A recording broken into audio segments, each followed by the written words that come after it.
नमस्कार, जय गजानन. तुमच्या सगळ्यांचं आपल्या चॅनलमध्ये खूप खूप स्वागत आहे. श्री गजानन महाराजांची आपल्यावरती कृपा आहे हे आपण कसं समजावं. कोणी म्हणेल की माझ्याजवळ भरपूर पैसे आहेत, मी धनवान आहे, म्हणजे श्री गजानन महाराजांची कृपा आहे.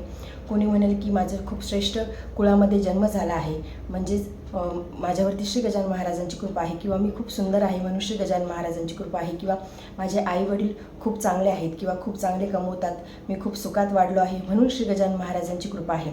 तर असं जर का आपण विचार केला तर रावण देखील उच्च कुळामध्ये जन्माला आला होता. रावणाकडे धनसंपदाची कमतरता नव्हती, तरीसुद्धा भगवंतांनी प्रभू श्रीरामांनी त्याच्यावरती कृपा केलेली नाही.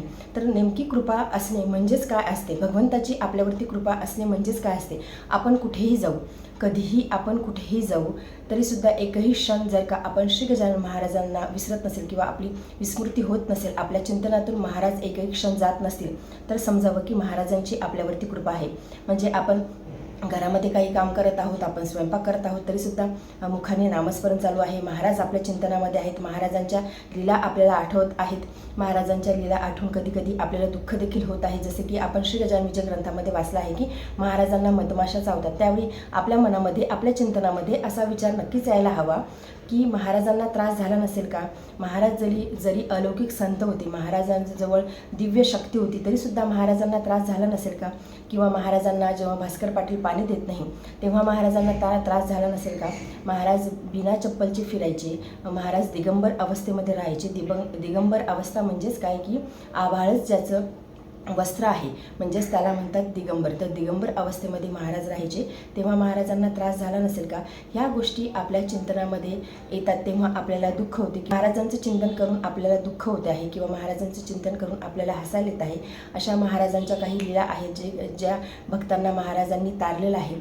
ते आठवून आपल्या डोळ्यामध्ये जर का अश्रू येत असतील तर महाराजांची कृपा आपल्यावरती आहे. म्हणजे आपण घरामध्ये काही काम करत आहोत, आपण झाडून घेत आहोत, आपण स्वयंपाक करत आहोत, किंवा आपण ऑफिसमध्ये काही काम करत आहोत, आपण लॅपटॉपमध्ये काही काम करत आहोत, आपण कुठेही कुणाच्या पार्टीमध्ये गेलो आहोत, लग्नामध्ये गेलो आहोत, किंवा कोणाच्या बऱ्या वाईट परिस्थितीमध्ये गेलो आहोत, तरीसुद्धा एकही क्षण महाराज आपल्या चिंतनातून जर का जात नसतील तर समजावं की महाराजांची कृपा आपल्यावरती आहे.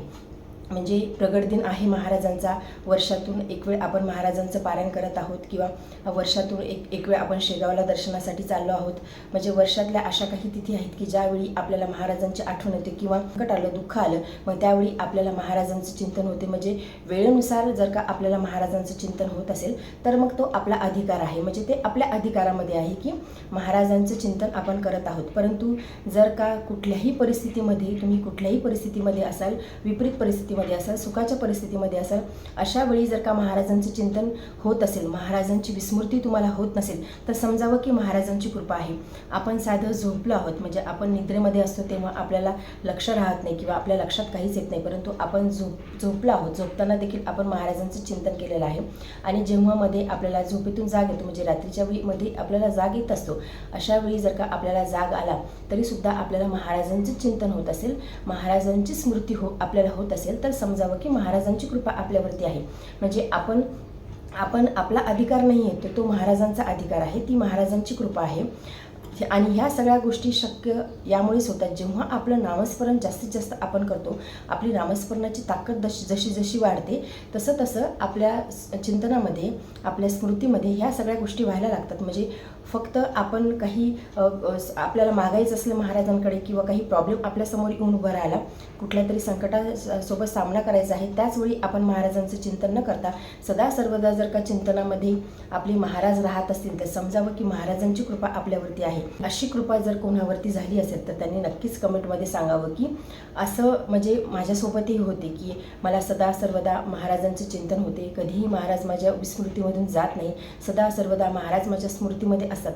आणि मला अशी गॅरंटी आहे की भरपूर लोकांच्यासोबत नक्कीच असं होत असेल की महाराज सदा सर्वदा चिंतनामध्ये राहतात. जे महाराजांची नित्यसेवा करतात, नामस्मरण करतात अगदी निस्वार्थपणे, त्यांच्यावरती महाराजांची कृपा ही सदा सर्व काळ राहतेच. कारण की महाराज मुळातच भक्तवत्सल आहेत, महाराज भक्त पराधीन आहे.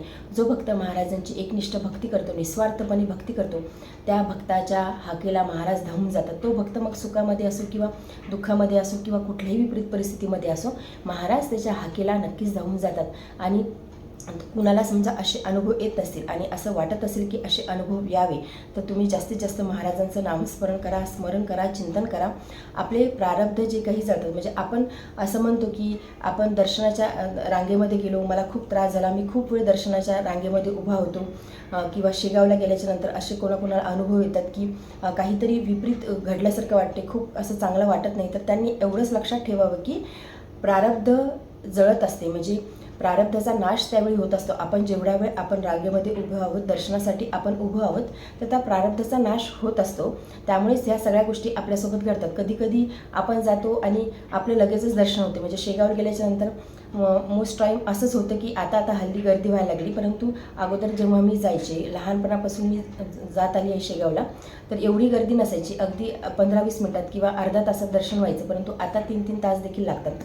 तर आपण जेव्हा रांगेमध्ये उभं असतो, म्हणजे आता भरपूर वेळ लागतो, कारण भक्तांची संख्या देखील वाढली आहे, अनेक जण दर्शनासाठी येतात.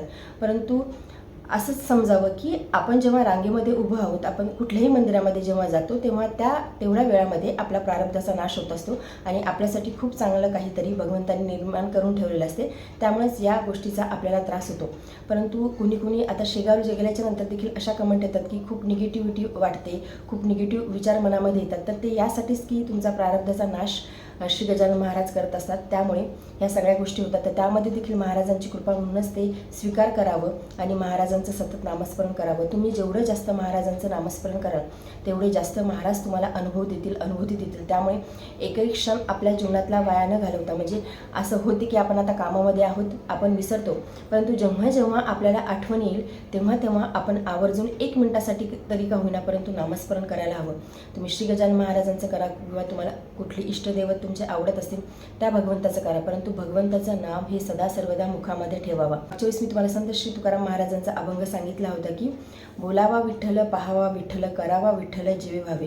तर हे खरंच आहे की आपल्या बोलण्यामध्ये, आपल्या पाहण्यामध्ये, आपल्या सगळ्या कर्मामध्ये, कृतीमध्ये आपण भगवंतालाच बघावं, भगवंतालाच आपण समर्पित करावं, आपण महाराजांना समर्पित करावं. आपण जर का अशा समर्पित भावनेने श्री गजानन महाराजांची भक्ती केली, भगवंताची भक्ती केली, तर भगवंत नक्कीच आपल्यावरती प्रसन्न राहणार आहे आणि जे काही प्रारब्ध आहेत त्याचा नाश नक्कीच होणार आहे. प्रारब्धाचा नाश जेव्हा होईल तेव्हाच आपल्या जीवनाचं कल्याण होणार आहे. आणि ह्या सगळ्या गोष्टी, प्रारब्धाचा नाश करण्याच्या 2च गोष्टी आहे. एक तर प्रारब्ध सहन करा, जी तुमच्या वाट्याला येत आहे ते तुम्ही बिनदिक्कतपणे किंवा भगवंताकडे काही तक्रार न करता सहन करा, किंवा मग नामस्मरण करा. आणि नामस्मरण करणे हा सर्वोत्तम उपाय आहे प्रारब्धाचा नाश करण्याचा. त्यामुळे तुम्हाला जर का तुमचे प्रारब्ध असे वाटत असेल की ते नष्ट व्हावे, तर मग तुम्ही नामस्मरणाची कास धरा.